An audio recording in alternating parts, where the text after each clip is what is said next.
His name echoes through the halls of history. Christopher Columbus. But what is it written in? Glory? Or something more complex? They tell you of 3 brave ships. But do they tell you of the consequences that followed in their wake? They tell you of a new world? But do they tell you of an old world profoundly changed, challenged by disease and conflict? Tonight, we don't just read the textbook. We will delve deeper into history, peeling back the layers of myth to find the multifaceted truth. A daring navigator, fateful miscalculation, and a landing that led to immense transformations for millions of lives. He was not a hero. Nor was he entirely a villain. It seems to be the beginning of a contradictory chain of events. This journey is for those curious about real history. If you are ready to explore the complex legacy often overlooked, then subscribe. Because the lesser-known aspects of history are waiting to be brought to light. Have you started to see that history is not as simple as the textbooks tell it? Perhaps Columbus is a symbol of luck mixed with tragedy, where discovery led to unforeseen consequences. Let us pause for a moment to think. Do we need to re-examine our heroes to better understand the world today? What do you think about this? Do historical myths help build identity, or do they hide important lessons? Or does exploring the complex truth help us heal and progress? Leave your thoughts in the comments below. If you found this teaser intriguing, like whoa, there are so many layers to this, please take a moment to like and subscribe to the channel so we can laugh off the old stories and dig deeper. The best part is yet to come.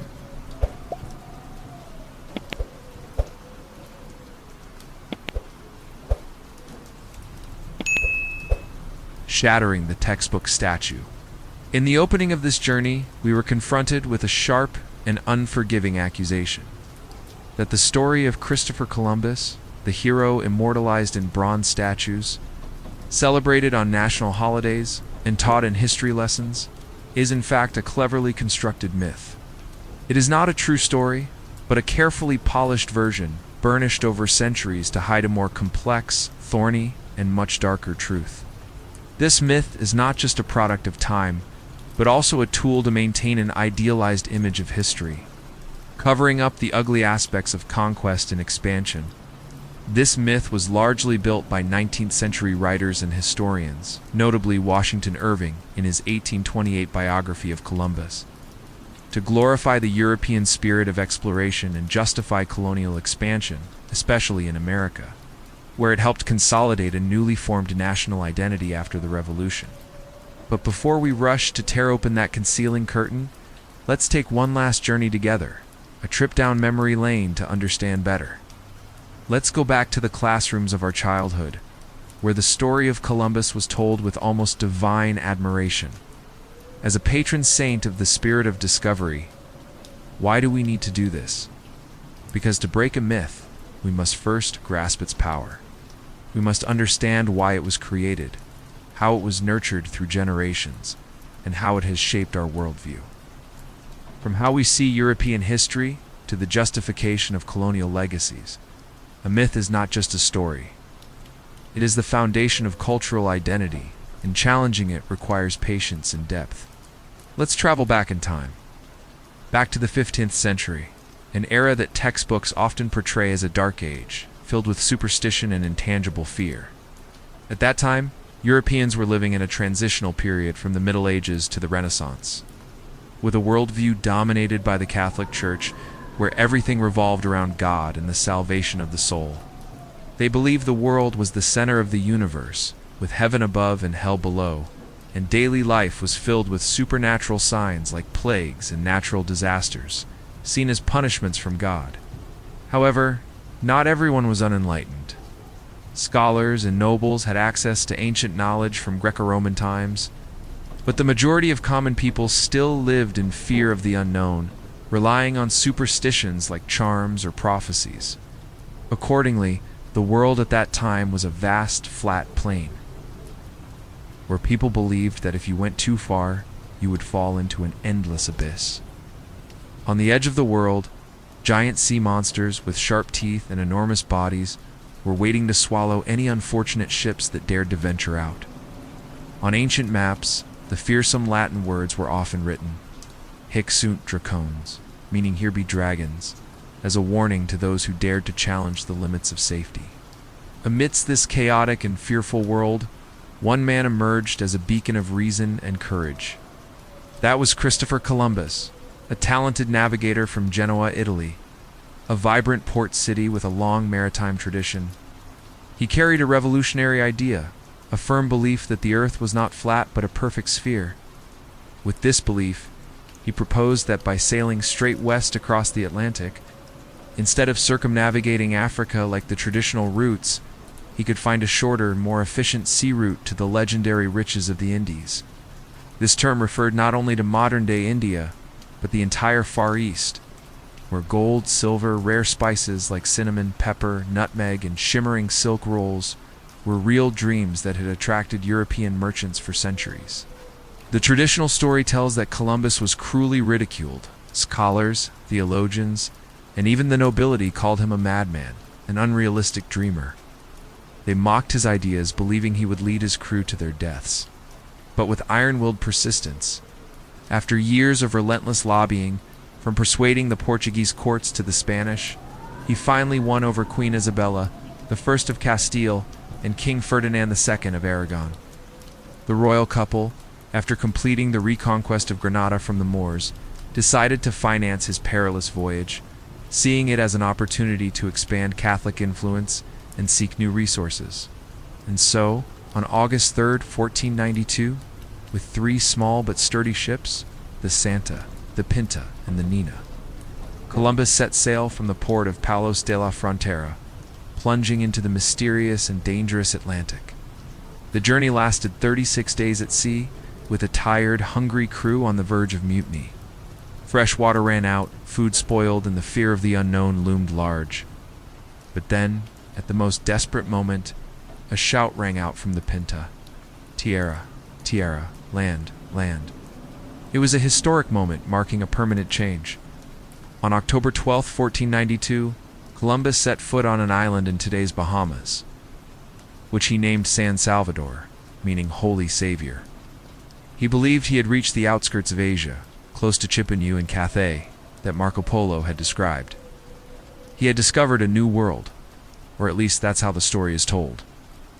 It is a perfect story, an epic of courage, triumphing over ignorance, of the spirit of discovery overcoming superstition.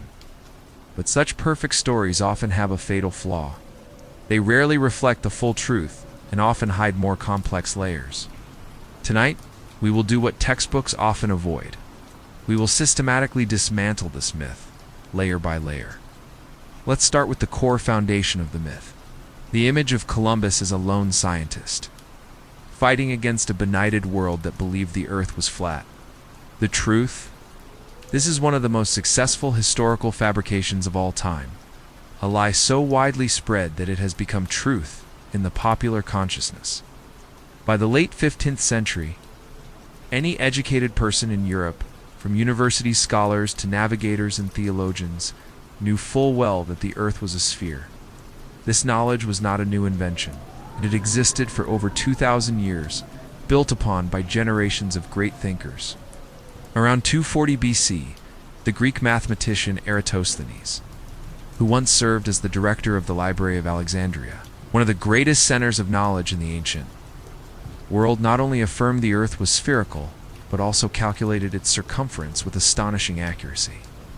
His method was simple yet brilliant. He measured the sun's shadow in 2 cities, Syene and Alexandria, at the same time, using the difference to estimate the Earth's diameter. The result? About 40,000 kilometers. Only about a 2% difference from the modern figure of 40,075 kilometers.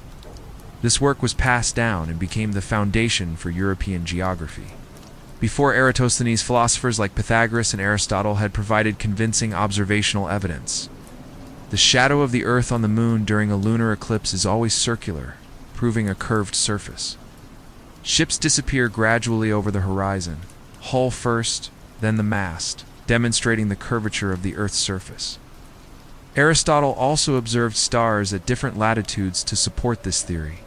The work Geographia by the Roman scholar Claudius Ptolemy from the 2nd century AD was a foundational document. describing in detail a spherical world with a system of latitude and longitude. This work was forgotten during the Middle Ages in Europe, but was retranslated from Arabic and widely disseminated in the 15th century. Thanks to Byzantine and Islamic scholars preserving ancient knowledge, medieval Islamic scholars, like Al-Biruni and Ibn Battuta, not only accepted but also expanded the knowledge of a spherical Earth, calculating its size with even greater accuracy. In Europe, Christian theologians like St. Thomas Aquinas integrated this theory into doctrine, seeing it as proof of the perfection of creation. So why did the scholarly councils in Portugal and Spain reject Columbus's plan? Not because they feared he would fall off the edge of the world. That was a myth created by Washington Irving in his 1828 biography of Columbus. They rejected him because his calculations were grievously wrong, based on outdated data and personal errors. Columbus was indeed a talented navigator, with experience from voyages along the coasts of Africa and the Atlantic, but he was a terrible geographer. He made a series of fatal mistakes, leading to a dangerous underestimation of the distance. He relied on Ptolemy's estimate of the Earth's size, which was already about 18% smaller than reality, as Ptolemy only accounted for the known world. He then mistakenly used the Italian mile instead of the Arabic mile that Ptolemy had used, making the Earth shrink by another 25%, turning the planet into a ball smaller than reality. Finally, he blindly believed Marco Polo's stories in Il Milione, which described Asia extending much further east than it actually did, with Chipangu being much farther from the coast of China than predicted. The result of these errors? Columbus believed the distance from the Canary Islands to Japan was only about 4,400 kilometers, an optimistically delusional figure. Meanwhile, the scholars of the Spanish court, using more accurate calculations based on Eratosthenes and other sources, knew the actual figure was closer to 20,000 kilometers, an impassable distance with the maritime technology of the time. When ships could only carry food and water for a few months, they didn't mock Columbus for superstition. They rejected him because they were better scientists, relying on data and logic. Columbus was not a misunderstood genius. He was a stubborn man who got incredibly lucky when a huge continent he knew nothing about, the Americas, lay right in the path of his certain failure. Without the Americas, his fleet would likely have perished in the vast ocean. At this point, are you starting to feel that something is wrong? You might think. Columbus set out to find America, but his actual goal was a distant Asia. America was the lucky break that saved a flawed calculation, a blind faith in an illusion of Asia. Let's pause for a moment to think. Does the heroic image from the textbook still stand as firm as before? Now let's erase the second lie, an even more persistent one. That Columbus was the first European to set foot in the Americas, opening up a new, unknown world. The truth? He was almost 500 years late, and history has clear evidence of earlier contacts. Around the year 1000 AD, legendary Viking navigators from northern Europe are people famous for their adventurous spirit and superior shipbuilding skills, crossed the North Atlantic in their durable longships. Led by Leif Erikson, son of Eric the Red, they reached a land they called Vinland, thanks to the wild grapes they found. This is not a vague legend or folklore. The archaeological evidence is irrefutable and has been confirmed through decades of research. In the 1960s, led by archaeologist Helge Ingstedt and his wife Anston Ingstedt, at Lanceau Meadows in Newfoundland, Canada, scientists excavated the remains of a Viking settlement. The site included 8 buildings, a forge with an iron smelting furnace, artifacts like iron nails, weaving tools, and even seeds from Europe, all accurately dated to around 1000 AD using carbon-14 dating. The site is now a UNESCO World Heritage Site, proving that the Vikings established a temporary settlement, likely to exploit resources like timber and fur. The Vikings not only arrived, but also lived there for several years, trading with the indigenous people they called Skrillings, likely the ancestors of the Inuit or other native tribes. The stories of these encounters are recorded in 2 Norse sagas, the Saga of the Greenlanders and the Saga of Eric the Red. Precious historical documents detailing the journeys, harsh weather, and encounters. But eventually, due to the harsh climate, lack of resources, and conflict with the natives, they left, and their story survived only in Norse folklore, not spreading to the wider European world. So at this point, are you wondering, if Columbus wasn't the first, why is he still considered the discoverer? Think about it. Perhaps because his voyage initiated much greater changes, not just a fleeting adventure. The big question is, if Columbus was not a scientific genius, nor the first to set foot in the Americas, why is he so important? Why is his name carved on bronze statues commemorated on Columbus Day in the US, and a symbol of the spirit of exploration? The answer lies not in what Columbus did personally, but in what he initiated. A pivotal series of historical events. The Viking voyage was just a side chapter, a faint footprint on the sandy shore that led to no lasting change. They came, explored, and left without a global impact. In contrast, Columbus's voyage was a historical Big Bang. It triggered a permanent, irreversible collision between the two halves of the planet, the Old World and the New World. This led to the Columbian Exchange, a massive multidimensional exchange of plants, animals, technology, culture, and most tragically, diseases and populations. From the Americas, Europe received potatoes, corn, tomatoes, chocolate, tobacco, things that changed global diets and agriculture, saving Europe from famine and boosting population growth. Imagine, potatoes brought to Europe from Peru in the late 16th century became a staple in Ireland and Germany, helping populations double in just a few centuries due to their ease of cultivation in poor soil. Corn from Mexico, introduced to Europe and Africa in the 17th century, is now the foundation of Italian polenta, or African ugali. Tomatoes, once suspected of being poisonous in Europe until the 18th century, are now the soul of Italian pizza and Mexican salsa, chocolate from Aztec. Cacao, transformed into a sweet drink by the Spanish in the 17th century, is now a global favorite like Swiss chocolate bars. Tobacco from Native Americans, spreading to Europe in the 16th century, created a massive industry, but also brought health consequences. Conversely, Europe brought horses, pigs, cattle, wheat, and terrifyingly, diseases like smallpox, measles, and influenza. Diseases to which Native Americans had no immunity, leading to the deaths of tens of millions, possibly up to 90% of the population in some areas. This exchange ignited the Age of Conquest, a period whose legacy is still deeply etched into the world today. From the formation of the Spanish and Portuguese colonial empires to modern issues of migration, inequality, and cultural hybridization. It seems the myth of Columbus was built not to honor a single individual, but to legitimize a broader legacy. The legacy of European expansion and domination over the world, based on the calculations and needs of the era. Empires perhaps needed a founding hero, a simple, inspiring, and palatable origin story to embellish the narrative of land, seizure, enslavement of indigenous peoples, and resource exploitation. In the U.S., this myth seems to have been reinforced by writers like Washington Irving and through public education, turning Columbus into a symbol of the American dream, a successful Italian immigrant in the New World.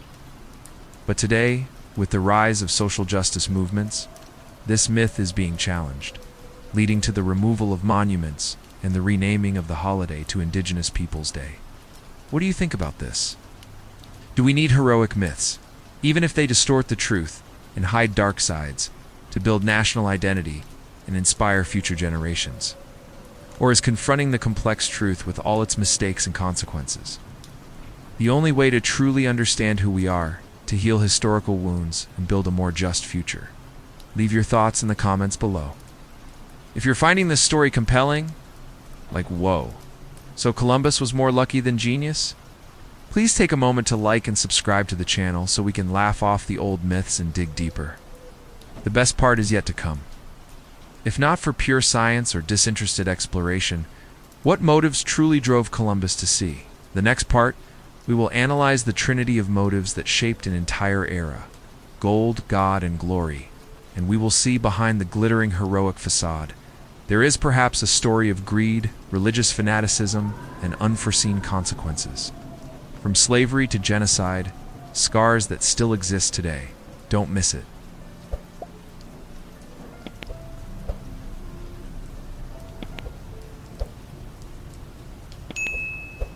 Gold, God, and glory. In the previous part, we used truth as a giant eraser, wiping away the glossy, idealized lines in the history textbooks. The myth of Christopher Columbus, the great scientist, the brave explorer who stood against the ignorance of his time, has collapsed without mercy. In its place, the truth reveals a more authentic picture. A man who made grave errors in geographical calculations, saved by the random luck of a massive, completely unexpected continent lying in the path of his catastrophic failure. It was not superior intellect or a pure spirit of discovery, but a historical chance that turned his journey into a global turning point. But as the legendary statue shatters into pieces, a vast emptiness appears, leaving haunting and nagging questions. If not for the desire for scientific truth or a disinterested spirit of adventure, what really pushed the three small ships, the Santa, the Pinta, and the Nina, into the heart of an ocean he had so disastrously miscalculated? What motivation was strong enough to make a man like Columbus bet his own life? Along with those of 90 sailors, poor laborers, experienced seamen from the ports of Spain and Portugal, on a gamble that every top expert of the time, from royal geographers to the scholars of the University of Salamanca, deemed certain suicide. This is not a romantic tale. This was a reckless decision, driven by deeper forces. The answer does not lie in a single, simple, or noble reason. It was a deadly cocktail, finely mixed from three eternal motivations that have shaped human history for millennia: gold, God, and glory. These were not just the simple slogans of the Spanish conquistadors, men like Francisco Pizarro, who would later follow in Columbus's footsteps to conquer the Inca and Aztec empires, but they seemed to be the three fierce flames that burned in Columbus's mind, pushing him past every barrier, from the initial rejection by the court to the fear of his crew, and inadvertently opening an era of bloodshed, tragedy, and global transformation. These motives are not confined to the 15th century. They are recurring themes in history, from the expeditions of Vasco da Gama to the colonial conquests of England and France later on. Let's dissect each motive in detail to see how they shaped not only Columbus's personal journey, but also the fate of the world for more than 5 centuries. From the rise of European empires to the long-term consequences like the transatlantic slave trade and modern global inequality. Let's start with the most primal and ruthless motive: gold, the symbol of boundless greed and the thirst for wealth. To truly understand Columbus, we must step back and grasp the context of late 15th century Europe, a continent mired in economic and geopolitical crises. This was a time when Europe was obsessed with the legendary riches of the East, from the gold and silver of India to the rare spices of Indonesia, but was running out of precious metals due to constant warfare and inflation. The dominant economic theory of the time was mercantilism, a simple but brutal concept later systematized by thinkers like Jean Bodin. The world's wealth is finite, like a fixed pie, and a nation's power is measured directly by the amount of gold and silver it stockpiles in its treasury. Gold wasn't just for buying luxury goods.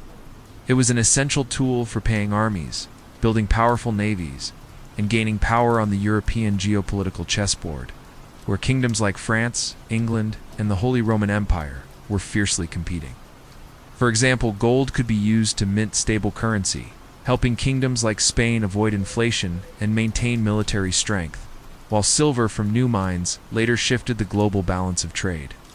But Europe was bleeding gold severely, since the fall of Constantinople to the Ottoman Empire in 1453. A major shock that marked the end of the Byzantine Empire and ushered in an era of Ottoman dominance. The ancient Silk Road, the trade artery connecting east and west through Central Asia and the Middle East, was almost completely cut off. Ottoman and Arab merchants tightly controlled the routes, imposing heavy tariffs, causing every bag of pepper, cinnamon, cloves, or nutmeg that reached European ports like Venice or Lisbon to have passed through many layers of Muslim, Italian, and Genoese intermediaries, driving their prices up hundreds, even thousands of times their original cost.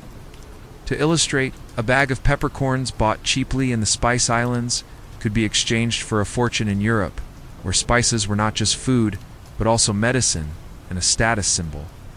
This scarcity led to spice inflation, weakening the European economy and fueling the search for new routes. In this context, Spain, newly unified after the Reconquista, and its arch-rival Portugal were desperately seeking a way out of the Ottoman chokehold. Portugal, under the patronage of Prince Henry the Navigator, had chosen the patient path south, circumnavigating Africa, with expeditions by Bartolomeu Dias and later Vasco da Gama. But Columbus, an outsider from Genoa, with maritime experience from trading voyages along the African coast, offered a much bolder promise: to sail straight west across the Atlantic, shortening the distance and avoiding the Ottoman-controlled routes altogether. His journey was, in essence, a higher-risk business venture, similar to modern startups seeking venture capital. Read Columbus's own journal, meticulously recorded by him and later summarized by de las Casas. When he set foot on the first islands in the Caribbean, did not spend time describing the diverse ecosystem with lush, tropical forests, or trying to understand the complex society of the native. People and agricultural people with a system of villages and a rich spiritual belief system. Instead, the word gold appears repeatedly like a morbid obsession over 100 times in the journal. His first question to the natives he kidnapped as interpreters and slaves was always, "Where is the gold?" The small gold ornaments, worn by the often decorative items made from pure gold panned from rivers, made his eyes light up with visions of wealth, he wrote to King Ferdinand and Queen Isabella with blind certainty that he was on the threshold of Cipango and Cathay, as described by Marco Polo in Il Milione. Legendary places with roofs tiled in gold and streets paved with silver. Greed was not just a motive. It was the map that distorted his reality, causing him to ignore all contrary evidence like the lack of Asian spices or the clear cultural differences, and to continue on for subsequent voyages in search of the real Indies. And that greed was not his alone. It seems to be the product of an entire system. Behind him was Queen Isabella, who had to pawn her personal royal jewels, including precious items from the Castilian royal treasury, to help finance the voyage. As the state budget was depleted after the Reconquista, they were not investing in a pure scientific mission or humanitarian exploration. They were investing in a gamble that could bring back endless wealth, helping Spain surpass Portugal in the colonial race and become the most powerful empire in the world, as the later flow of silver from in Bolivia would change the global economy. At this point, are you thinking that gold is not just a metal, but the key to the power and survival of kingdoms? Let's pause for a moment. Does this motive make us see Columbus's journey as more of a business deal than a heroic adventure? But gold, however powerful and seductive, still needed a moral veneer to cover the nakedness of greed. A gamble as big as Columbus's needed a higher purpose, something that could justify violent conquest and appropriation. That motive was God, the symbol of faith and a divine mission. To understand this, we must look deeply into the year 1492 in Spain. A year that was not only the milestone of Columbus's voyage, but also a pivotal year in Spanish history, marking the transition from the Middle Ages to the Renaissance. At that time, Spanish society was dominated by a deep Catholic faith, with the church at the center of power, influencing everything from land distribution to education and law. People lived in fear of sin and hell, but also full of hope for salvation, with religious festivals and pilgrimages being an important part of daily life. January 1492, the Reconquista, the nearly 800-year-long holy war by Catholic kingdoms like Castile and Aragon to retake the Iberian Peninsula from the Muslim Moors, ended with a resounding victory. The last stronghold, Granada, fell under the command of Ferdinand and Isabella, unifying Spain under the Catholic banner and ending the Muslim presence in Iberia after 8 centuries. March 1492, King Ferdinand and Queen Isabella issued the Alhambra Decree, ordering the expulsion of all Jews from Spain unless they converted to Catholicism, leading to the exodus of about 200,000 Sephardic Jews, many to the Ottoman Empire or North Africa, and contributing to long-term economic decline. The atmosphere in Spain at that time was not just a celebration of military victory. It was a religious fervor bordering on extremism, fueled by the Spanish Inquisition led by de Torquemada, which was operating at full capacity to purify the faith, torturing and burning at the stake those suspected of heresy, including conversos. They believed that Spain was a chosen people, with a divine mission to spread the Catholic faith globally and destroy all enemies of the faith, from Islam to Judaism. In this context, Columbus's journey was cloaked in the guise of a new crusade, expanding from Iberia to the whole world. In the minds of Columbus and Isabella, the goal was not just mere trade. They dreamed of finding the legendary kingdom of Prester John, a Christian king believed to rule in the East, based on medieval legends. Such an alliance could help them attack the Ottoman Empire from 2 fronts, retake Jerusalem, and usher in the final era of human salvation according to the Book of Revelation. Columbus, a devout Catholic with a Franciscan background, truly believed in this mission with fanatical zeal. He later compiled a work called the Book of Prophecies, in which he collected hundreds of biblical passages from the Old and New Testaments to prove that his voyages were the fulfillment of prophecy, a necessary step leading to the end times and the return of Christ. He wrote in his journal that all the gold and silver collected would be used to finance a massive army, 50,000 infantry, and 5,000 cavalry to liberate the Holy Land from the Ottomans, turning an economic journey into an apocalyptic mission. When he planted the royal standard on the Caribbean islands, the flag prominently featured a cross alongside the symbols of Ferdinand and Isabella. Conquest was justified by faith, with Franciscan and Dominican missionaries following to convert the natives. Greed was cleansed by holy water, turning appropriation into a divine mission. So, at this point, do you see that faith is sometimes used as a cloak for more practical goals? Think about it. Was God really the main driver, or just a way to justify gold and power? And then, there was the third motive, deeply personal, but no less intense: glory. The desire for fame and social status. Christopher Columbus was not a nobleman born with privilege. He was the son of a poor wool weaver in Genoa, an Italian port city with a commercial tradition but political instability. In a 15th century European world with a rigid feudal social structure, where noble lineage determined almost everything from power to marriage, Columbus was an outsider who always aspired to rise above his humble origins. He didn't just want material wealth. He wanted to become a living legend, to erase the traces of poverty and carve his name in history alongside heroes like Alexander the Great or Julius Caesar. The clearest evidence lies in the contract he signed with the Spanish crown on April 17, 1492, known as the Capitulations of Santa Fe, a historical document preserved at the Archive of the Indies in Seville. This was not a typical employment agreement. It was an arrogant set of demands, showcasing boundless personal ambition, negotiated over many years of lobbying.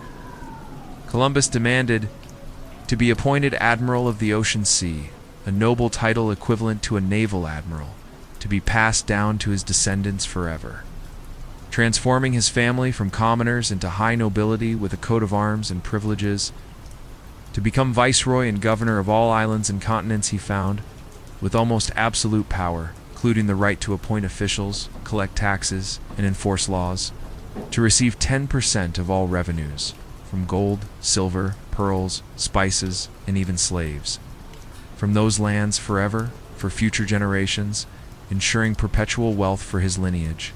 These were almost fantastical demands for a commoner like him, tantamount to demanding royal status.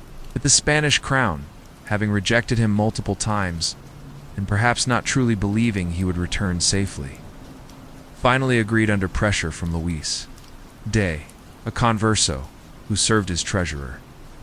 For Columbus, this was not just a voyage for gold. It was the final gamble to turn the son of a weaver into the founder of a noble dynasty, with personal glory as the fire in his heart. The reason he was willing to face death on the high seas. Now, after considering glory, are you wondering? Of these three factors, which one was the true detonator for Columbus's journey? Or were they so intertwined that they cannot be separated? Gold, God, and glory. A dangerous cocktail. Mixed from the economic greed of a rising empire, the fanaticism of a religious crusade, and the personal ambition of a man aspiring to greatness. It not only pushed Columbus's ships to sea, but also became the blueprint for the entire age of conquest. Redrawing the world map with Spanish colonies stretching from Mexico to the Philippines, and leaving a contradictory legacy of prosperity and tragedy. Of these three flames, which do you think burned the brightest? Gold with its material allure, God with its moral veneer, or glory with its personal desire? You can ask yourself. Today, in modern conquests, from economic empires like Amazon or Google, technology like AI and space exploration, to culture like Hollywood and social media, do these three motives still quietly guide us, just under different names like profit, global mission, or personal legacy? Share your thoughts in the comments below. If you feel this part has clarified the flames behind history, like, whoa, so gold was the real boss? Please take a moment to like and subscribe to the channel so we can laugh off the old motives and continue to dig deeper. The best part is yet to come. Columbus and his crew arrived, carrying these three flames in their hearts. But who and what did they meet there? What happens when the ambitions of the old world collide with the diverse and fragile reality of the new world? In the next part, we will step into hell and paradise, the story of the fateful encounter between Europe and the Americas, and the horrific price humanity had to pay, from disease to slavery. Don't miss it.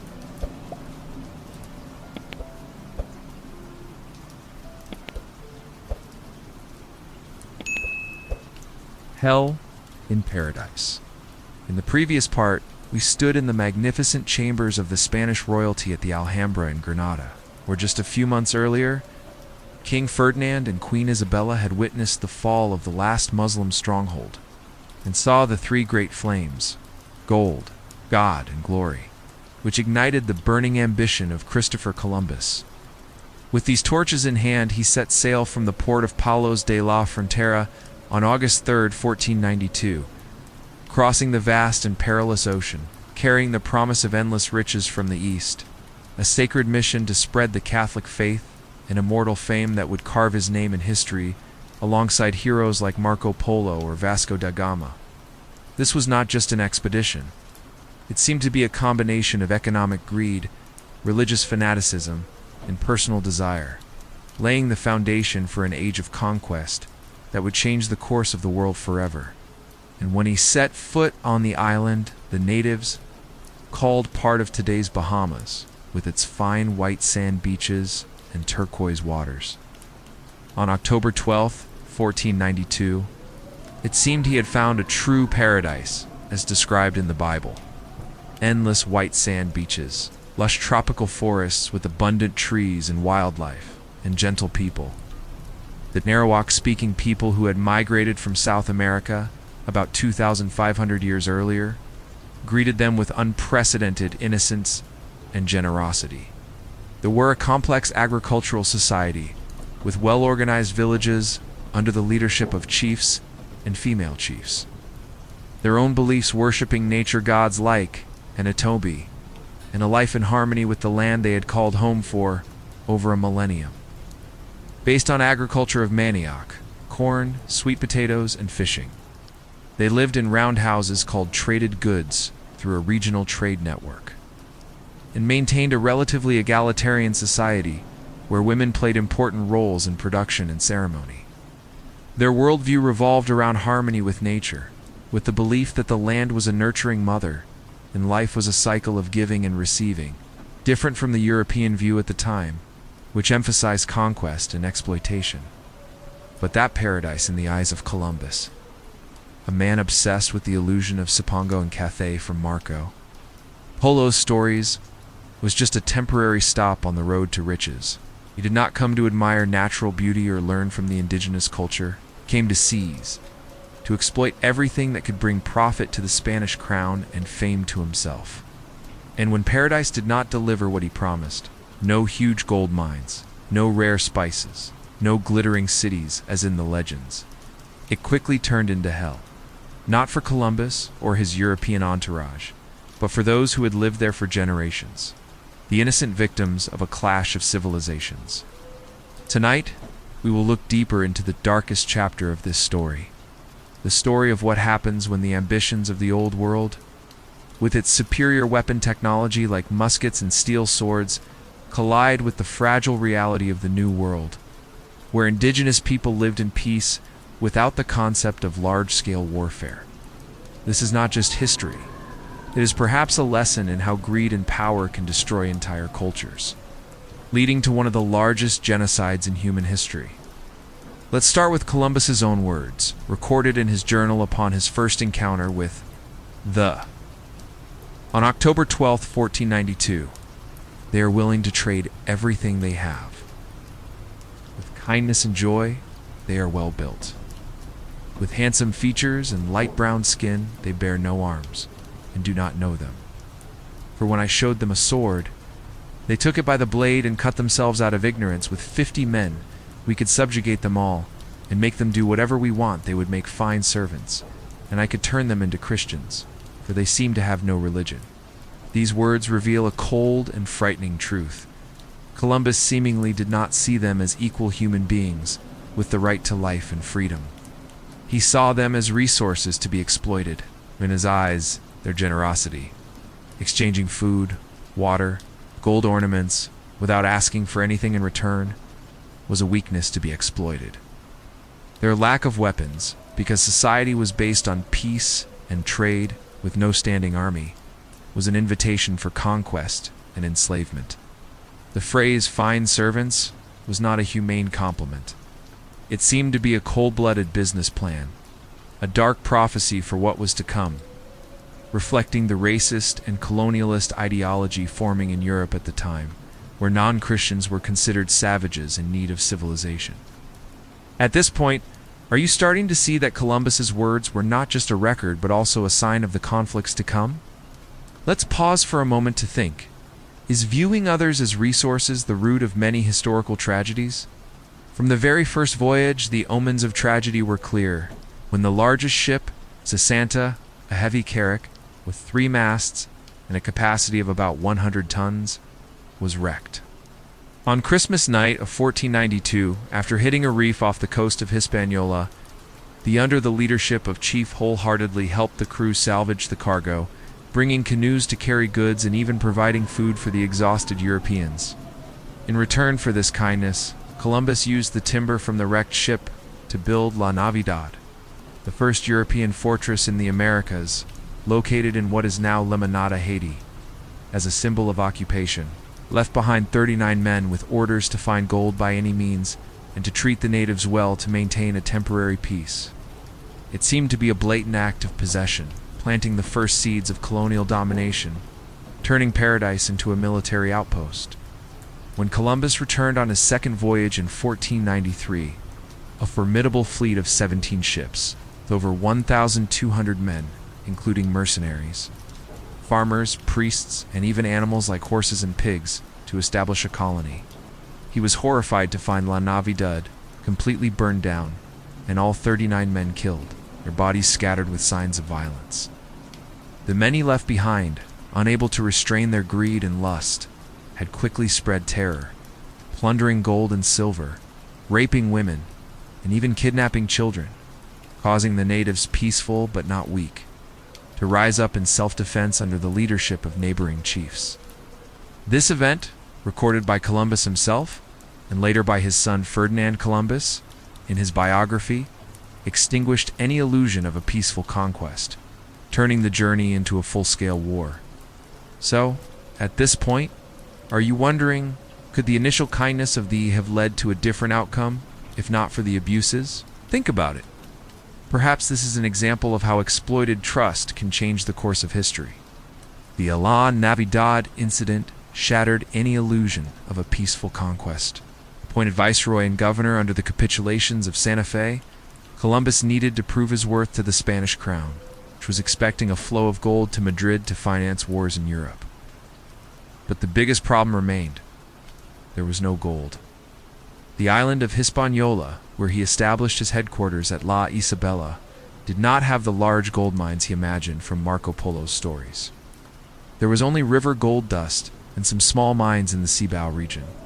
Facing pressure to generate profit to justify the enormous cost of the fleet, Columbus imposed a brutal tribute system in the Cibao region, an inland valley rich in resources.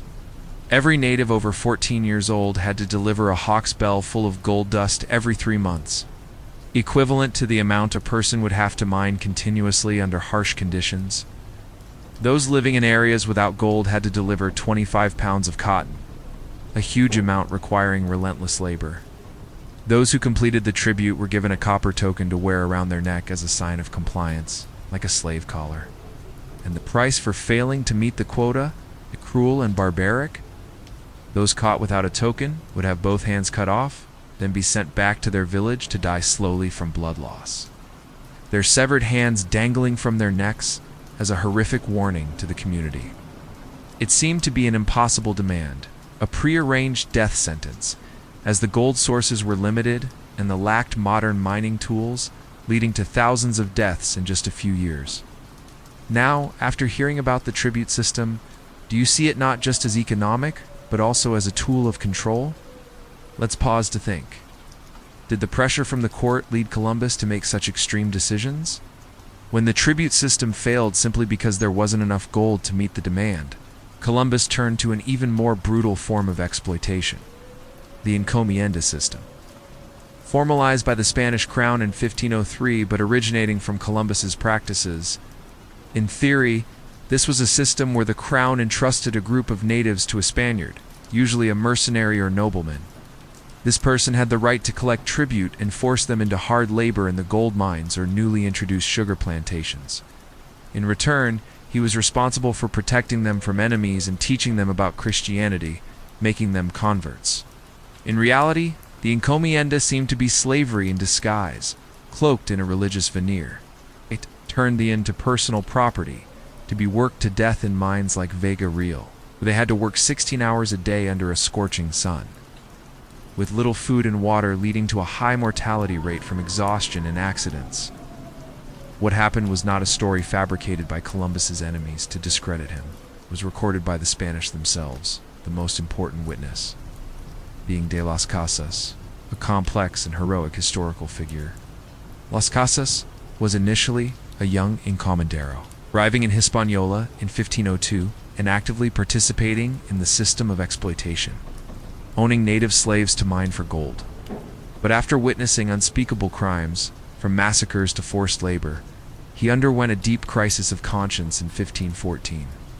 Sparked by a sermon from the friar Antonio de Montesinos, criticizing the cruelty of the Spanish, he renounced his property, became a Dominican friar, and dedicated the rest of his life to fighting for the rights of the indigenous people, lobbying at the Spanish court, and writing denunciatory works. In his shocking book, A Short Account of the Destruction of the Indies, he recorded what he had seen and heard with horrific detail. They made bets as to who would slit a man in two, or cut off his head at one blow, or they opened up his bowels. They tore the babes from their mothers' breasts by the feet, and dashed their heads against the rocks. They threw them into the river with the dogs. He described human hunts with dogs, using specially trained mastiffs and greyhounds from Europe, unleashed to chase and tear apart fleeing natives, a psychological terror tactic known as perros de guerra. He told of chiefs like Hachui, a cacique who fled from Hispaniola to Cuba, being burned alive simply because they could not provide enough gold, with Hachui famously refusing to convert before his death, saying he did not want to go to a heaven where there were Spaniards.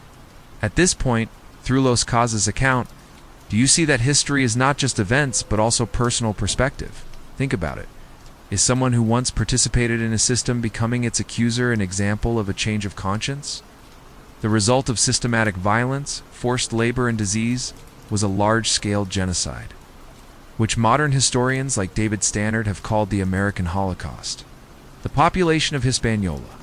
Historians estimate there were between 250,000 and several million. In 1492, based on archaeological studies of village density and agricultural productivity, by 1514, an official Spanish census recorded only 22,000 survivors, mostly exhausted slaves. By the 1540s, they had almost completely disappeared. With only a few mixed-race descendants remaining in the Dominican Republic today, their language and culture wiped out. Accidental but deadly biological weapons. This was the Columbian Exchange at its darkest. Concept coined by historian Alfred Crosby in 1972. The Europeans brought diseases like smallpox, measles, influenza, and even the plague from rats on their ships. For the indigenous people who had no immunity due to millennia of geographical isolation, this was a virgin soil epidemic, with mortality rates of up to 90% in many areas within a few years. Diseases spread faster than swords, through initial contact and forced migrations, turning villages into mass graves. Imagine. Smallpox caused painful pustules. Measles killed children in droves. Influenza attacked the respiratory system. Diseases familiar to Europe but here became catastrophic, affecting millions and weakening societies before the violence spread. So, at this point, are you wondering, was disease the main factor in the population decline, or just part of a larger picture? Let's pause to think. Perhaps this is evidence of how unintentional factors can amplify the consequences of human actions. Within less than a generation from 1492 to 1520, a vibrant culture with exquisite pottery, ritual music, and a sustainable agricultural system was wiped off the face of the earth, leaving a legacy of place names like Haiti.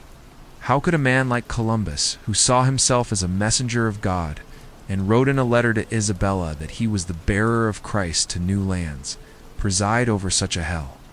Did absolute power corrupt Columbus, turning him from an explorer into a tyrant? As Lord Acton later remarked, absolute power corrupts absolutely?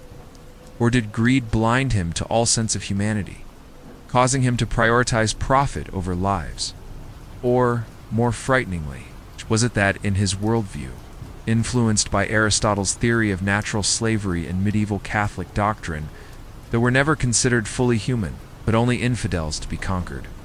Later in the Valladolid debate between De las Casas and Juanda, the Spanish were still fiercely debating whether the natives had souls, and whether they were natural slaves, as Aristotle described in his Politics.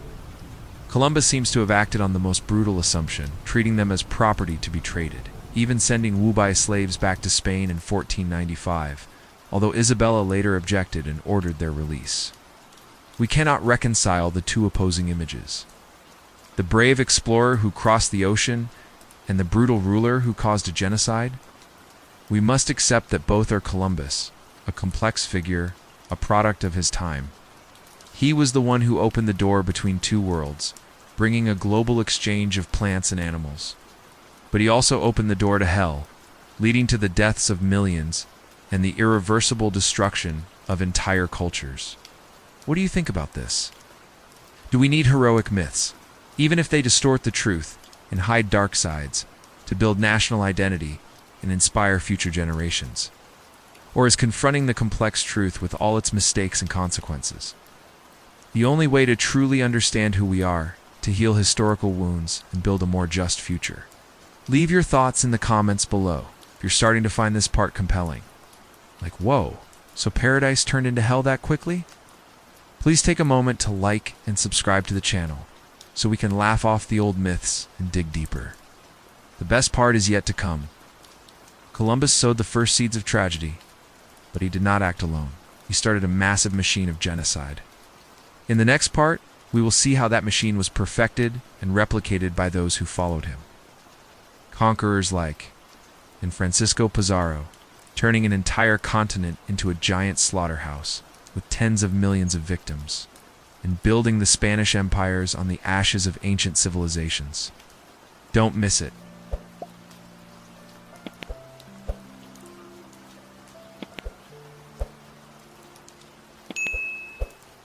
genocide machine begins to operate.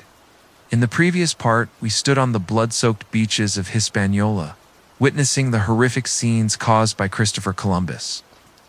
In his desperate search for gold, he not only exploited resources, but also sowed the first seeds of cruelty, initiating a cycle of exploitation and extermination that wiped out nearly the entire people. A nation that once lived peacefully, with a rich culture, prosperous villages, and a harmonious social system.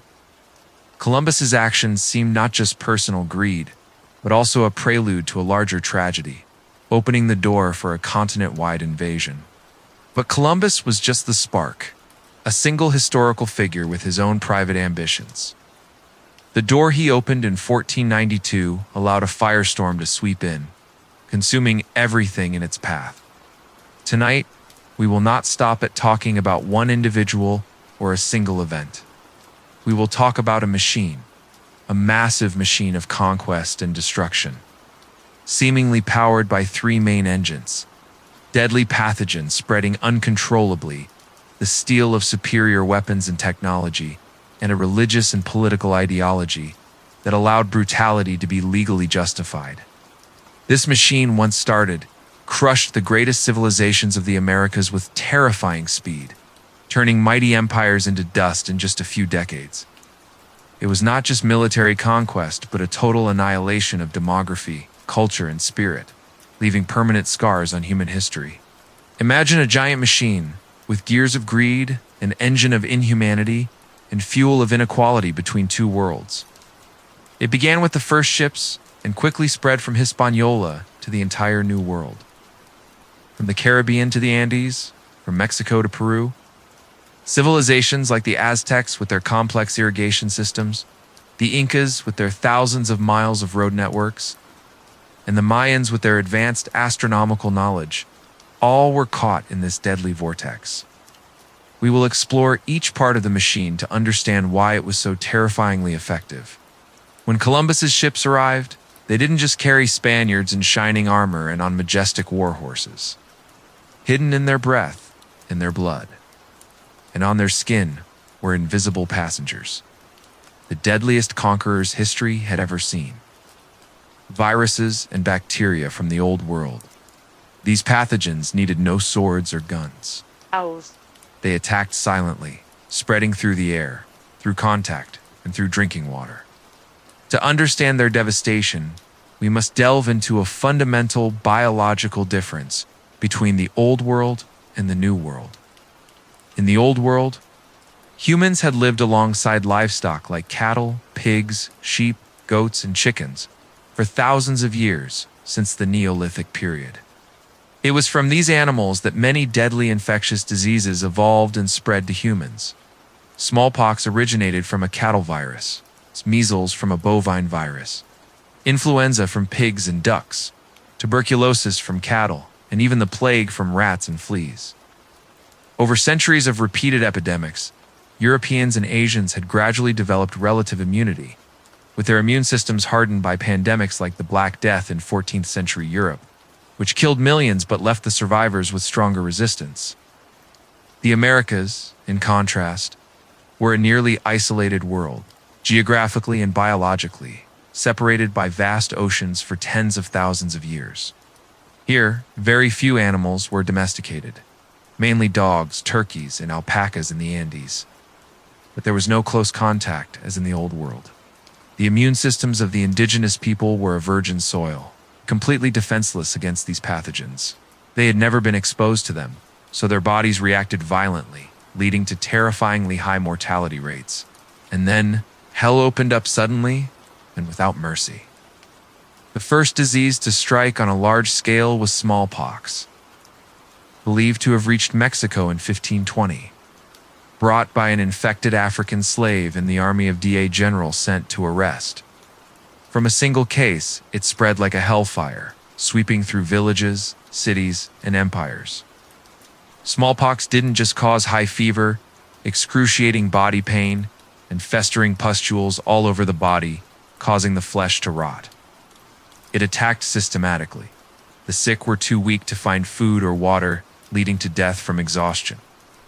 Farmers couldn't go to the fields, causing widespread famine. Native healers were powerless with their traditional methods like herbs or rituals. And even leaders like the Aztec emperor fell ill, shaking the people's faith. This was not just a medical disaster. It seemed to be a devastating psychological blow, shattering the spiritual foundation of indigenous societies. The gods seemed to have abandoned them. The gods they once worshipped through complex rituals and magnificent temples. Why were the invaders from the sea healthy, while they died in droves in their sick beds?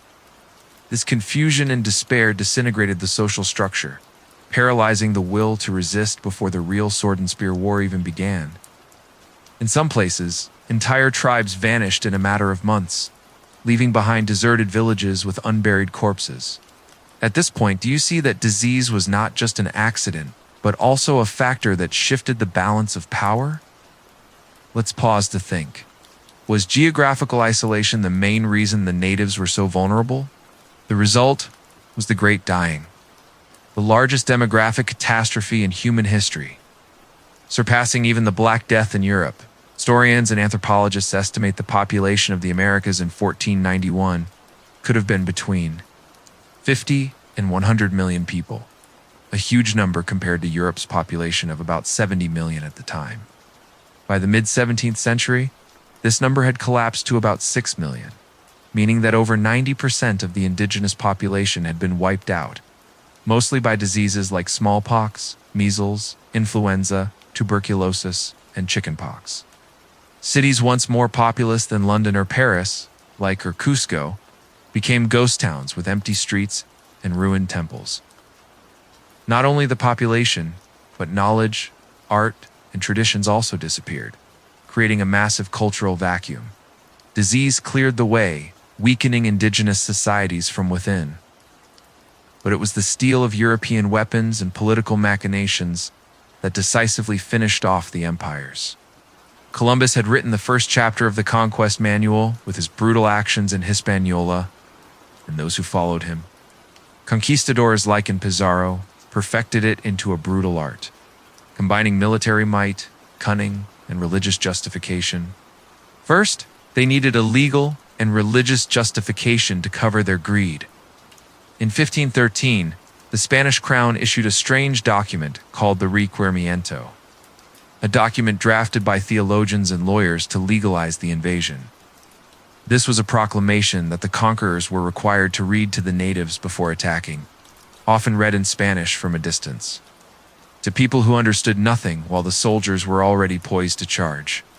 The document explained that God had given St. Peter and the Pope's dominion over the entire world, and Pope Alexander VI had gifted the lands of the New World to King Ferdinand and Queen Isabella of Spain through the Treaty of Tordesillas in 1494. It demanded that the natives accept the king's authority, submit to Catholicism, and allow missionaries to preach. If they refused or did not understand, the document declared coldly, "All the deaths and losses which shall accrue from this are your fault, and not that of His Majesty, nor of us, nor of these gentlemen who come with me." This seemed to be a perfect ticket to sin-free conquest, turning it into a just war in the name of God. With this ticket in hand, the conquest machine accelerated, and the conquistadors applied it mercilessly. And the Aztec Empire, with only about 500 Spanish soldiers, a few dozen horses, and some crude muskets, confronted a mighty Aztec empire whose capital, an engineering marvel built on Lake Texcoco, with a population of over 200,000. Larger than any European city at the time, including Madrid or Rome, the city had a complex system of canals, the largest market in the world, and massive pyramid temples. Perfectly applied the Conquest Manual, turning the enemy's weaknesses into his advantages. Divide and conquer. He cleverly allied with peoples oppressed by the Aztecs through conquest and human sacrifice, especially the Tlaxcalans, a longtime enemy of the Aztecs. They provided tens of thousands of warriors, turning the war into a civil war rather than a foreign invasion. Deception and kidnapping. He was welcomed into by Emperor Moctezuma II with curiosity and suspicion, as some Aztec prophecies spoke of the god Quetzalcoatl returning from the sea, then kidnapped the emperor himself and held him hostage, controlling the empire from within. Psychological warfare. Horses and muskets, things the Aztecs had never seen, sowed terror. Horses were seen as monsters, guns as the thunder of the gods. Total war. When finally fell after a brutal 80-day siege in 1521, it was not just defeated by swords, it was defeated by the raging smallpox epidemic within, which killed tens of thousands, including Moctezuma, and the Spanish and their allies' blockade, cutting off water and food supplies. Francisco Pizarro and the Inca Empire. The story is even more dramatic and brutal. Pizarro, with only 168 men, a tiny number compared to the scale of the empire, faced the vast Inca Empire, stretching from Colombia to Chile, with a population of about 10 million and a 40,000 kilometers road network. He arrived at the perfect time. The empire had just gone through a bloody civil war between two brothers vying for the throne, Atahualpa, and weakening it from within.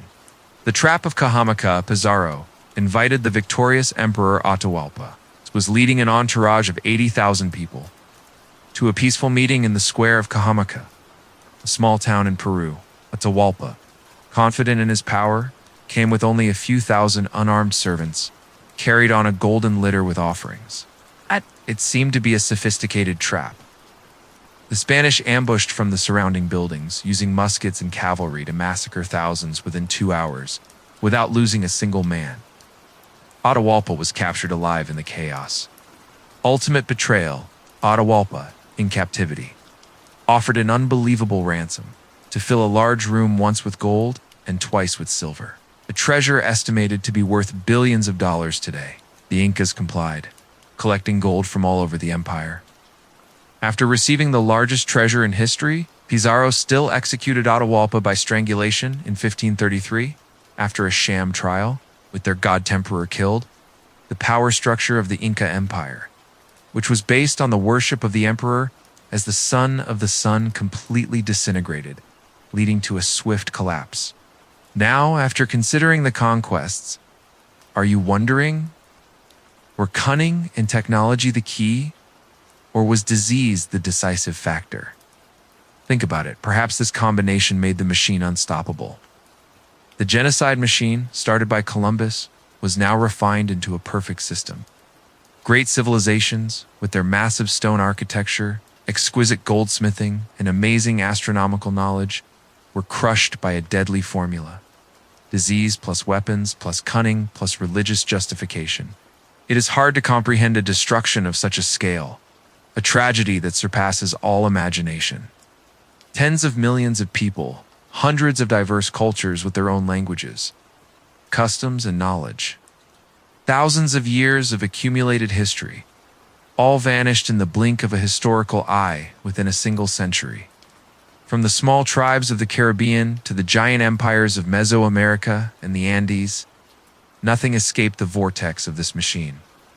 This leads us to a profound question of historical responsibility. Can we say that disease was a tragic, unintended accident, an unavoidable biological event due to the contact between two worlds? Or was the deliberate cruelty? The sophisticated traps, the massacres, the blatant betrayals, and the encomienda system, an unjustifiable crime. A crime that took advantage of a biological disaster to serve the greed for gold and power? The conquistadors not only conquered but also established a long-term system of exploitation, turning the indigenous people into forced labor in the silver mines or sugar plantations, leading to the deaths of millions more from exhaustion and abuse. History, for many centuries, was written by the victors. Spanish historians, like de las Casas, tried to denounce the brutality, but the story was largely embellished to glorify the heroic conquerors. But what happens when the losers begin to tell their own stories? Today, through anthropological research, surviving indigenous documents like the Aztec Florentine Codex or Inca oral traditions, we are reconstructing a more authentic picture where the victims are no longer anonymous numbers, but people with their own pain and strength. Share your thoughts in the comments below if you feel this part has clarified the historical machine. Like, whoa, so disease was the real boss? Please take a moment to like and subscribe to the channel so we can laugh off the old motives and continue to dig deeper. The best part is yet to come. Columbus opened the gates of hell. Pizarro walked through and burned down the whole house, turning the New World into a colony of greed. Their legacy is not just new empires built on blood and bones, but also wounds that never heal, still festering in modern society through inequality, racism, and cultural loss.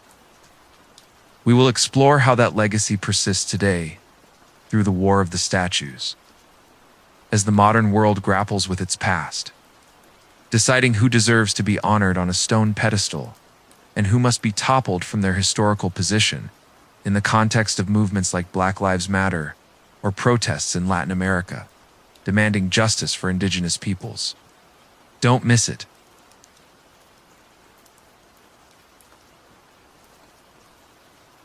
The War of the Statues. In the previous part, we witnessed the irreversible start of the genocide machine, with its deadly gears turning. Christopher Columbus opened the gates of hell in 1492 and threw them the steel of European weapons, the pathogens of the Old World spreading like a plague, along with the bottomless ambition of the conquistadors, crushed the indigenous civilizations of the Americas. From the mighty Aztec Empire, with its massive pyramids, to the Achaea, with their thousands of miles of road networks. History, for centuries thereafter, was written by the victors, the Spanish, English, French, and other European powers, who painted the picture of conquest as a civilizing mission, covering up the massacres, enslavement, and mass extermination. And to reinforce that narrative, they didn't just write books. They carved it into stone and bronze, erecting huge statues in public squares, writing names into textbooks, and turning controversial figures into national heroes. But how did an Italian navigator, who served Spain and never set foot on North America, he didn't even know he had discovered a new continent, thinking it was the Indies, become a national hero of the United States? This myth was not born out of the dust of history. It seems to have been deliberately and systematically constructed as part of a nation-building effort. Right after the American Revolution in 1776, the young founding fathers of the United States, in an effort to escape the shadow of Great Britain and create a distinct identity, sought a founding hero who was not British, not associated with the old European monarchies. They chose Columbus, turning him into a symbol of discovery and the spirit of adventure. Columbia became a poetic name for America, the origin of names like the District of Columbia, Columbia University in New York, and even the folk song Hail Columbia. The writer Washington Irving in 1828 published a romanticized biography, a bestseller with profound influence, in which he embellished and even fabricated the story of Columbus. Bravely standing against a superstitious world that believed the earth was flat, a completely false myth. As European scholars of the time had known the earth was round since ancient Greece, the peak was the Columbian Exposition of 1893 in Chicago, a grand event celebrating the 400th anniversary of Columbus's voyage, with millions of visitors, which deeply ingrained his image as the bearer of civilization's light to the New World, through massive exhibitions displaying the progress of the West versus the savagery of the natives. Statues sprang up like mushrooms after the rain, from big cities like New York with the statue at Columbus Circle to small towns across America. But what happens when the silenced voices, the descendants of the Aztec, Inca, and hundreds of other tribes, begin to rise up, demanding justice? Tonight, we enter a 21st century war, a bloodless but dramatic and meaningful war. This is the War of the Statues, the war between the myth built by the victors, what is it, and the painful truth from the victim's perspective, between preserving the past and reshaping the future. Let's start with a familiar holiday that many Americans still celebrate, Columbus Day, the second Monday of October. It is not a tradition from the founding era, not a legacy from founding fathers like George Washington or Thomas Jefferson. It only became a federal holiday in the U.S. in 1937, under President Franklin D. Roosevelt. The story behind it seems to be a tragedy of social integration, mixed with politics and discrimination. In the late 19th and early 20th centuries, Italian Americans faced brutal discrimination, considered a lower class of immigrants. seen as foreign Catholics, not white enough by the Anglo-Saxon standards of the time. They were often attacked, denied jobs, and socially ostracized. The most horrific incident was in 1891 in New Orleans, when an angry mob lynched 11 Italian immigrants. One of the largest mass lynchings in U.S. history, sparked by accusations of their involvement in the assassination of the city's police chief. This incident not only caused a shock but also led to diplomatic tensions between the U.S. and Italy, with the Italian government demanding justice. To combat this hostility and assert their place in American society, the Italian-American community found a perfect symbol: Christopher Columbus, an Italian who changed the world with his journey. By honoring Columbus, they declared strongly, "We are also part of America. One of us laid the foundation for this country, opened up the new world." Organizations like the Knights of Columbus, an Italian-American Catholic society founded in 1882, lobbied tirelessly through congressional campaigns, organized parades, and built monuments. President Benjamin Harrison's first call for a National Columbus Day in 1892 was partly to ease diplomatic tensions with Italy after the lynching, and also to attract votes from the growing immigrant community. But there is a bitter and contradictory problem: to uplift one group, the Italians. This story seems to have trampled on the story of another group, the Native Americans who have endured centuries of extermination. For them, this holiday is not a day to celebrate discovery or adventure. It is a day to commemorate the beginning of a brutal invasion, of the Great Dying with over 90% of the population wiped out by disease and violence, of centuries of land lost through fraudulent treaties, of cultural erasure by forced boarding schools, and of lives sacrificed in wars like the Trail of Tears. Columbus Day, therefore, becomes a symbol of prolonged injustice, a reminder of a history written from a colonial perspective. At this point, do you see that Columbus Day is not just a commemoration, but also a product of politics? Let's pause to think. Can honoring one symbol inadvertently cover up other injustices? In recent decades, a powerful movement has risen from the indigenous community and social activists, demanding a more complete truth, a history not distorted by myth. They argue that honoring Columbus is an insult to the memory of millions of victims. They are not asking to erase history or burn books, for a just replacement. Indigenous Peoples Day. A day to honor the resilience of indigenous peoples instead of their invader. This movement is not new. It has roots in the 1960s, 1970s, with the birth of the American Indian Movement, an organization fighting for native rights that began protesting Columbus Day in the 1970s, like the occupation of Alcatraz Island in 1969 to demand land. The first turning point came in 1992, on the 500th anniversary of Columbus's voyage, when the city of Berkeley, California, a progressive hub, became the first to officially replace Columbus Day with Indigenous Peoples Day, after large protests and community discussions. From there, the movement spread like wildfire, with over 130 cities and more than 14 U.S. states having switched to Indigenous Peoples Day, including places like Los Angeles, Seattle, and the state of Maine. This is not a day to honor an individual, but to celebrate the resilience, rich culture with diverse languages, traditional arts, and ecological knowledge of hundreds of native tribes like the Navajo, Cherokee, Sioux, and many more. This war is not just happening in the U.S., but is spread throughout the Americas. In many Latin American countries, October 12th was once called Dia de la Raza, a controversial concept because it blends conquest and cultural mixing. Now, it is being changed to Day of Indigenous Resistance in places like Venezuela, where the Columbus statue in Caracas was toppled by the people in 2004 during an anti-imperialist protest. Or in Mexico, with Dada la Pluricultural, emphasizing indigenous diversity. The simmering war of decades exploded in the summer of 2020, amidst the COVID-19 pandemic and social upheaval. After the death of George Floyd at the hands of police in Minneapolis, a wave of protests for racial justice swept across the world. From the U.S. to Europe, with the Black Lives Matter movement expanding to issues of historical injustice, the outrage was not just aimed at present-day police brutality, but but also at the symbols of past oppression, from statues of slave owners to colonial figures. The statues became the focal point, a symbol of change.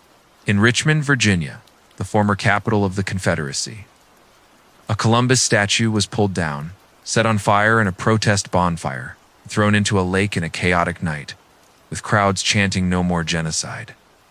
In Boston, Massachusetts, the head of a Columbus statue was symbolically decapitated, a reminder of the cultural beheading he represents. In St. Paul, Minnesota, ropes were tied around the statue's neck, and it collapsed under the pull of hundreds of people. To the cheers of the local indigenous community, in Columbus, Ohio, the city named after him, the city government peacefully removed the statue in front of City Hall after pressure from activist groups to avoid violence. Opponents called this barbaric vandalism, erasing history by an anarchic mob. But those who toppled the statues argued that this was not erasing history, but creating new history, a more just history. They argued that public spaces are not neutral museums. They are reflections of social values. Statues are not objective history lessons.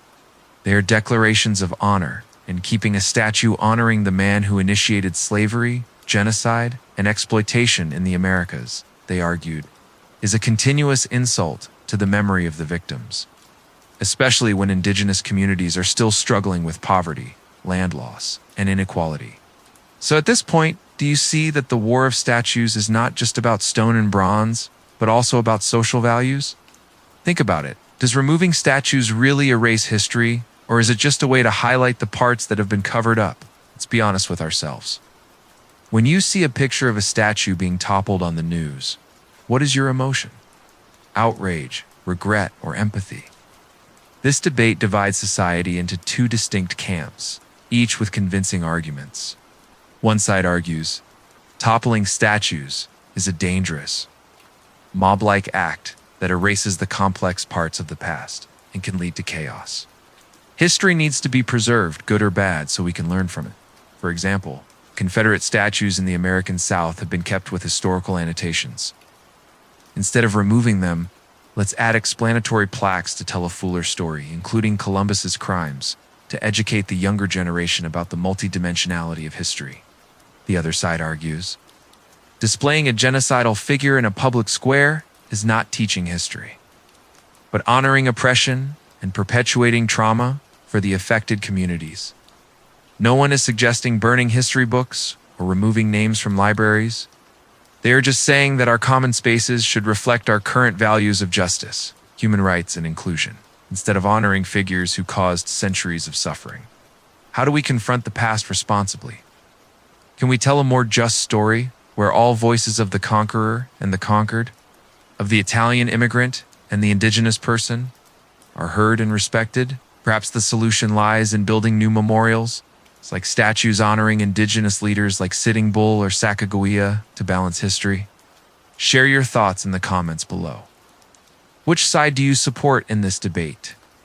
If you found this part thought-provoking, like, whoa, so statues have their own war, please take a moment to like and subscribe to the channel so we can laugh off the old symbols and dig deeper. The best part is yet to come. The war of the statues reveals a profound truth. The past never truly rests. It is always there, seeping into the present, demanding that we confront, learn, and change. In the final part, we will leave Columbus and his statues, the symbols of controversy. We will return to ourselves and ask the core questions. What do we owe the past? Justice, reparations, or just acknowledgement? And how do we build a future that does not repeat those mistakes? A future where history is taught comprehensively and society is more just. What do we owe the past? In the previous part, we stood in the midst of a modern-day war, a war of swords and guns, but a war of statues, where ropes and spray paint became weapons, where memory was torn down from high pedestals. We saw Christopher Columbus, yesterday's hero, transformed into a villain in the eyes of many today. Our journey through the layers of myth, the bloody truths, and the fiery controversies has led us to one final question. A question not just about Columbus, but about ourselves. What do we, the people of the 21st century, owe the past? How do we confront a legacy as complex as Columbus is a man who was both a brilliant navigator and a trailblazer for brutality? And how do we, the inheritors of a world shaped by his actions, find a way to move forward without repeating the mistakes of the past? Let's look at Christopher Columbus through the lens of history. On one hand, he was a navigator of almost insane courage.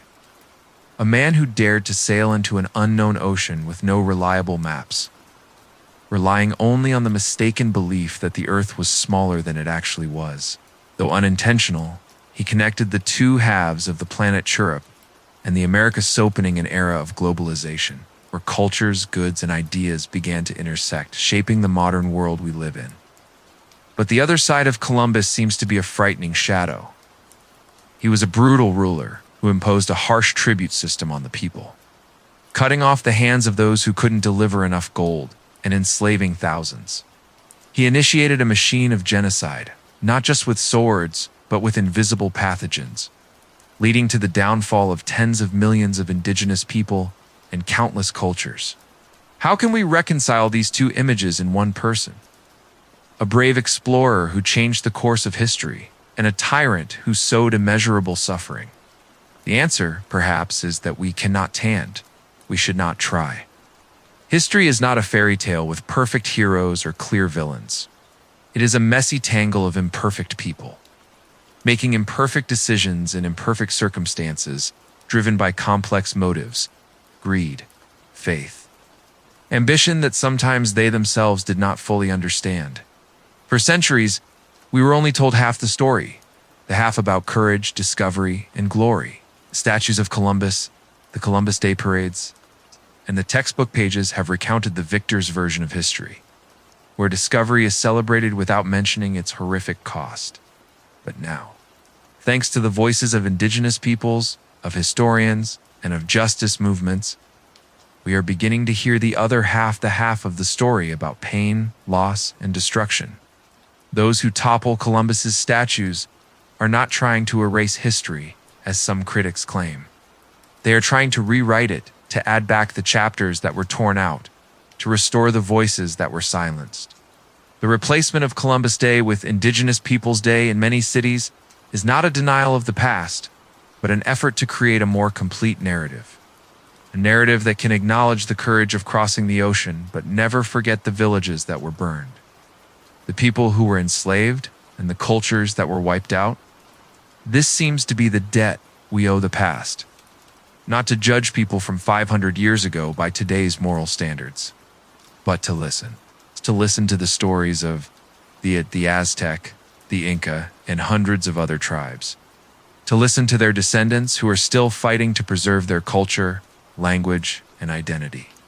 So, what is the true legacy of Christopher Columbus? Is it the great connection between two worlds, an event that laid the foundation for the globalized world we live in today? Or is it the unhealed scar of a conquest, a reminder of the cruelty humans can inflict on each other in the name of gold, God, and glory? Perhaps his legacy is both a story of both glory and tragedy. So our task is not to choose a side, but to accept the complexity, to live with the contradictions, and to learn from them. When you think of Columbus, what do you feel? An admiration for his courage, or a pain for the consequences he left behind? And more importantly, what do you think we should do to pay the debt to the past? Can an apology, an acknowledgement, or a more honest history heal those wounds? Share your final thoughts in the comments below. If you found this series thought-provoking, like, whoa, so history is this complicated? Please take a moment to like and subscribe to the channel so we can laugh off the old stories and continue to explore. Thank you for bravely joining me on this challenging journey, from the ships crossing the ocean to the statues being toppled, from the textbook pages to the forgotten voices. Your patience and reflection are a small flame lit in the darkness of history. The night is late, but before you go to sleep, remember, the truth, like the earth Columbus sought, is rarely flat. It is always multidimensional, complex, and full of dark corners waiting for us to shine a light on them. Good night, with dreams of a world where every story is heard.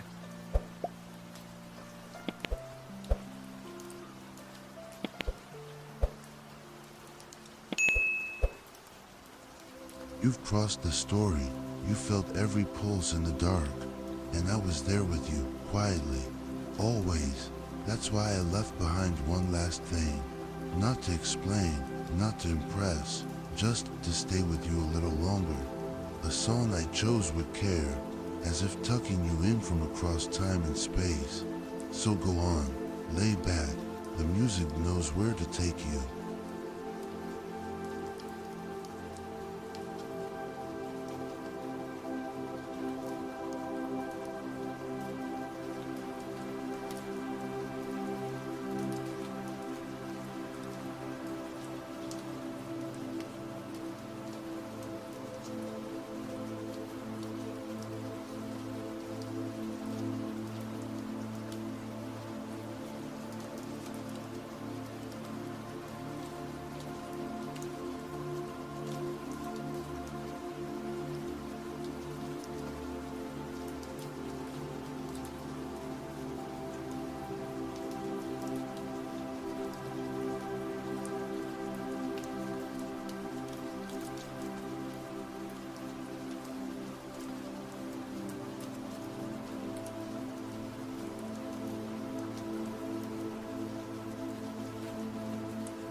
you're still here, then you're something rare.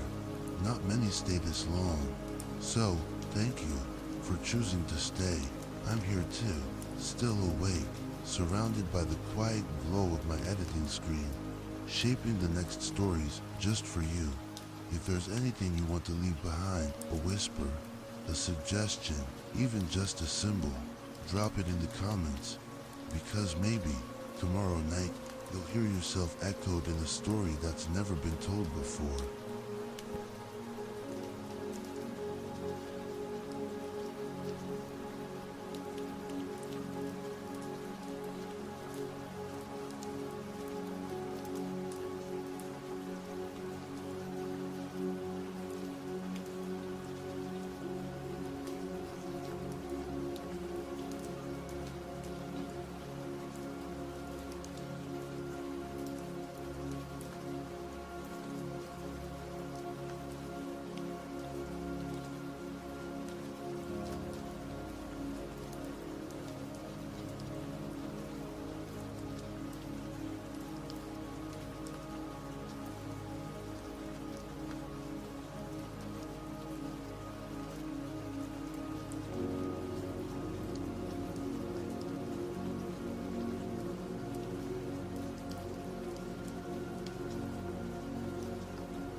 Still here, even now?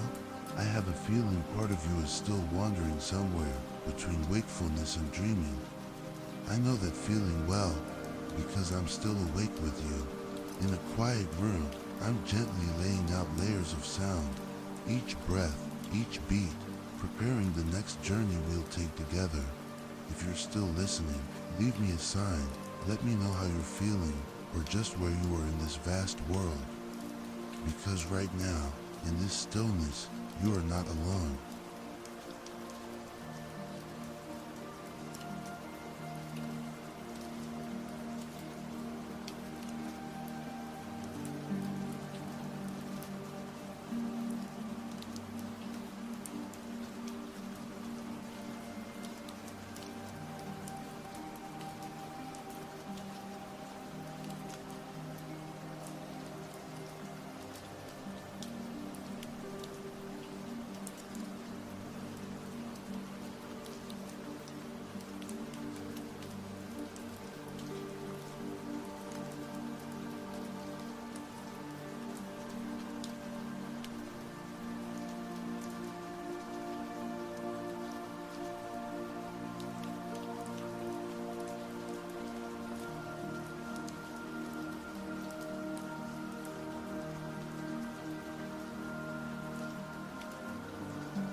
You're still there, aren't you? I can't see you, but I can feel you. Like a soft signal pulsing across the silence. Over here, I'm still working, refining layers of sound, rewriting fragments of voice, building the landscape for our next adventure. One that you might inspire. If an idea comes to you, share it with me. Comment below. A theme, a memory, a strange dream. I read every word, because I never tell these stories alone. I tell them with you.